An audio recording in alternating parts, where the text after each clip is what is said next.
नमस्कार दोस्तों, स्वागत है आपका देखो साइंस यूट्यूब चैनल में। आज हम एनाटॉमी का एक्जिला टॉपिक लेने वाले हैं। एक्जिला को हम पूरा आज कवर करने वाले हैं। एक्जिला होता क्या है? Axilla is a pyramidal space between the upper part of arm and lateral wall of thorax. अब आप इस डायग्राम में आओ। इस डायग्राम में आपको मैं बता रहा हूँ कि ये जो स्ट्रक्चर दिखाई दे रही है आपको, ये है क्या? ये है एक्जिला। अपनी बॉडी में यहाँ से यहाँ तक की जो ये स्ट्रक्चर हैं, ये ह्यूमरस हैं और ये कहलाती हैं आर्म। ये बॉडी का क्या कहलाता है? आर्म कहलाता है। तो आर्म का अपर पार्ट यहाँ से यहाँ तक, और ये पूरा थोरैक्स है। ये क्या है? थोरैक्स। थोरैक्स की लेटरल वॉल, ये वॉल कौन सी हो गई? लेटरल वॉल ऑब्वियसली है। तो थोरैक्स की लेटरल वॉल और आर्म का अपर पार्ट मिलके क्या बनाता है?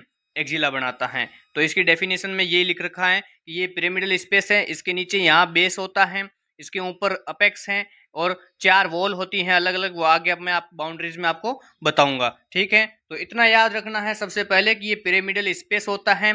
कहाँ होता है? अपर पार्ट ऑफ आर्म और लेटरल वॉल ऑफ थोरैक्स के बीच में होता है। ठीक है, अब इसकी आते हैं अपन बाउंड्रीज पे। बाउंड्रीज में सबसे पहले एक अपेक्स होता है। ये स्ट्रक्चर कैसी होती है? ये स्ट्रक्चर होती है ऐसे, ये ऐसे स्ट्रक्चर होती है। अब ये मान लो मैंने आपको एंटीरियर साइड बताई है, तो इसका ये ऊपर अपेक्स हो गया, नीचे बेस हो गया, ये एंटीरियर साइड है, और इसके पीछे पोस्टेरियर, लेटरल और मीडियल भी होती है। ठीक है, तो अपेक्स होता है, अपेक्स होता है ये यहाँ पे। ये मैं आपको साफ करके वापस क्लियर बता देता हूँ। ठीक है, देखो ये है यहाँ पे अपेक्स। अपेक्स के ऊपर ये क्लेविकल बोन भी जा रही है, जा रही है ना, ये क्लेविकल बोन है अपेक्स के ऊपर। अपेक्स को सर्वाइको एक्सिलरी कैनाल भी कहते हैं। क्यों कहते हैं? क्योंकि यहीं से सर्वाइकल वर्टिब्रा है वो पीछे से इसी लेवल पे है। ठीक है, और एक्सिलरी आर्टरी निकलती है वो भी यहीं से निकलती है। ठीक है, तो इसलिए अपेक्स को सर्वाइको एक्सिलरी कैनाल भी कहते हैं। अब इसकी सिचुएशन देखते हैं, ये कहाँ पे? Between first rib, clavicle and upper border of scapula. इसको कोई एक और डायग्राम मेरे पास है शायद, उससे बताता हूँ आपको। ये रहा, ये आपको दिख रहा है, ये अपेक्स है। अब ये क्लेविकल है फर्स्ट, ये क्लेविकल है और इसकी ये फर्स्ट रिब हो गई ना, ये क्लेविकल हो गई, फर्स्ट रिब हो गई, और पीछे ही इसके स्केपुला, ये रहा स्केपुला की अपर बॉर्डर हो गई। तो ये तीनों अपेक्स के रिलेशन में आते हैं। ठीक है, तो अपेक्स का अपन ने देखा, फर्स्ट रिब, क्लेविकल और अपर बॉर्डर ऑफ स्केपुला के बीच में ये स्थित है। दूसरा अपन देखते हैं बेस। बेस इसका क्या है? Floor of axilla. अब जैसे ये पूरा एक्जिला का स्पेस था, एक्जिला क्या है? एक स्पेस ही तो है। एक्जिला का जो ये फ्लोर बन रहा है, ये पूरा फ्लोर, ये स्पेस है, ये क्या है? ये है अपने बेस। इस पे क्या है? सबसे पहले स्किन आ जाएगी नीचे। देखो मैं एक और डायग्राम आपको बताता हूँ। ये जो आपको सीधा दिख रहा है ना, ये बेस है सीधा। ये क्या है? अपने बेस है। अब आप कहोगे ये बेस है तो पूरी एक्जिला कहाँ है? एक्जिला यहाँ से ऐसे स्ट्रक्चर जाती है। ठीक है, तो ये पूरा बेस हो गया, ऊपर ये अपेक्स हो गया, ये वॉल्स हो गई, बाउंड्रीज हो गई। अब आओ इधर, सबसे सुपरफिशियल क्या होगा? इसका स्किन होगा, उसके नीचे सुपरफिशियल फेशिया होगा, फिर एक्जिला का एक्सिलरी फेशिया होता है। ठीक है, अब इसकी आते हैं एंटीरियर वॉल। अब एक और मैं आपको डायग्राम बताता हूँ। ये ब्लैक डॉटेड लाइन है पूरी। ये ब्लैक डॉटेड लाइन से जो ये पूरा सरफेस बना है, ये वाला सरफेस, ये पूरा क्या है?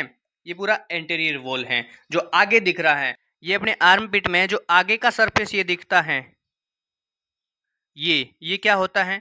ये एंटीरियर वॉल होती है। क्या होती है? ये एंटीरियर वॉल होती है।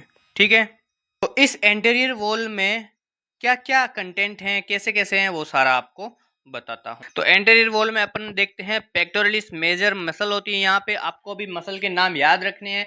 जैसे जैसे अपन आगे बढ़ेंगे थोरैक्स वगैरह पूरा पढ़ेंगे, मसल्स ऑफ बैक और नेक सारी पढ़ेंगे, उनमें से सारी मसल्स आपको पता लग जाएगी, थोरैक्स की वगैरह क्या क्या मसल्स होती है ना।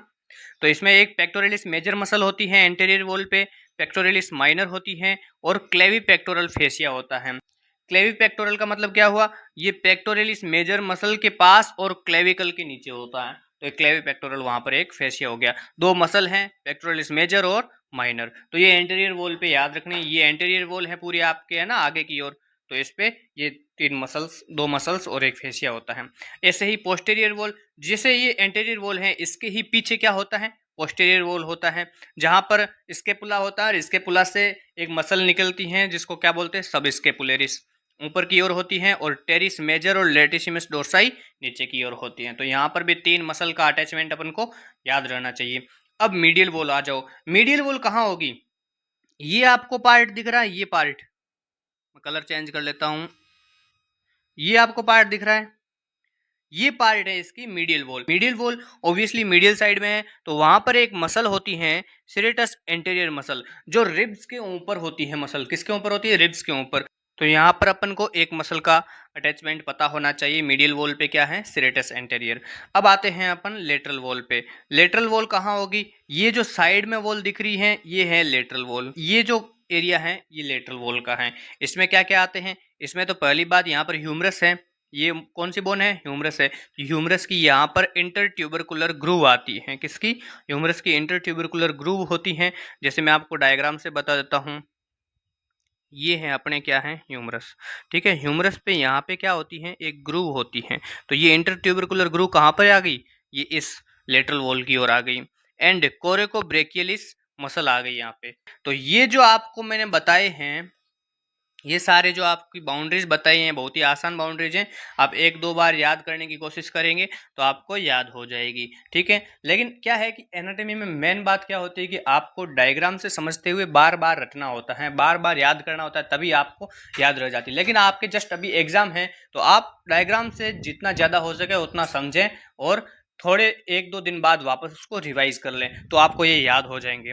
ठीक है, देखो एनाटॉमी में क्या होता है कि किसी भी प्रश्न का जवाब लिखते समय आपको 4-5 चीजें लिखनी होती हैं, बस ज्यादा नहीं। सबसे पहले आप उसकी डेफिनेशन लिख दो, फिर उसकी बाउंड्रीज लिख दो। डेफिनेशन 2 लाइन की, बाउंड्रीज में ये सारे नाम आ गए, ठीक है। और फिर उसके कंटेंट लिख दो। कंटेंट के बाद एक डायग्राम बना लो, और फिर उसकी क्लिनिकल एनाटॉमी लिख दो। ये जितना एक पेज में मैंने लिख रखा है ना, इतना ही आपके 5 नंबर में आ जाता है, 10 नंबर में आ जाता है। तो 2 डायग्राम बना लो, 3 डायग्राम बना लो, तो ये आपकी सफिशियंट हो जाता है आंसर देने के लिए। ठीक है, तो अब अपन नेक्स्ट आते हैं कंटेंट्स पे। इसके कंटेंट्स इंपॉर्टेंट हैं, क्योंकि 5 नंबर में कभी कभी केवल कंटेंट्स ही पूछ लेते हैं। वैसे तो अगर 5 नंबर में क्वेश्चन आए तो कंटेंट पूरा एक्जिला क्वेश्चन आए 5 नंबर में, कंटेंट में आपको इनके केवल नाम लिखने हैं। और अगर 10 नंबर में आए तो थोड़ा इनको डिस्क्राइब भी कर देना है। ठीक है, या आपको क्रॉस सेक्शन बता रहा हूँ मैं, ठीक है, एक्जिला का। तो ये ह्यूमरस हो गई, ये स्केपुला हो गई, और ये जो दिख रही हैं ये आपके रिब हो गई। ठीक है, अब रिब वहां पर पहली से चौथी तक है रिब्स, तो ये मान लो अपन 4th रिब है। इसके अंदर ही यहाँ पर कौन सी मैंने आपको बताई, पीछे पोस्टीरियर साइड में कौन सी मसल आती है? वो आती है सब स्केपुलरिस। तो ये यहाँ पर सब स्केपुलरिस मसल बता रखी है। इन्होंने यहाँ पर भी ह्यूमरस से अटैचमेंट लेती हुई कोरेकोब्रेकियलिस वगैरह मसल थी, तो वो भी बता रखी है। यहाँ पर आगे की और एंटीरियर साइड में मसल पेक्टोरलिस मेजर मसल बता रखी है, ये पेक्टोरलिस माइनर में मसल बता रखी है। और रिब्स की साइड में कौन सी थी? Serratus anterior. तो इस प्रकार से आप इस डायग्राम से भी मसल्स को याद रख सकते हैं। ये चारों ही साइड की, चारों वॉल पे जो मसल हैं, बोन हैं, उन सारों का आ गया। ठीक है, अब इसमें आपको एक डायग्राम दिख रहा है, ये डायग्राम है कंटेंट्स का। इसके अंदर से ये axillary artery, axillary vein, lymph nodes, ये सारे आपको दिख रहे हैं। ये सारे क्या हैं? लिम्फ नोड्स, ये सारे आते हैं। ठीक है, तो इनको मैं आपको बता देता हूँ। अब एक्सिलरी आर्टरी में कौन कौन सी ब्रांचेज होती हैं? इसकी अलग अलग ब्रांचेज होती हैं। Superior thoracic, thoracoacromial, lateral thoracic, subscapular, anterior and posterior circumflex humeral, ये सारी इसकी अलग अलग ब्रांचेज होती हैं। अगर आपके 10 नंबर में क्वेश्चन आए एक्जिला का, तो ये आपको लिखना है आंसर, नहीं तो केवल इसके नाम, कंटेंट का नाम लिखना, axillary artery and it's branches, वो आपका सफिशियंट हो जाता है।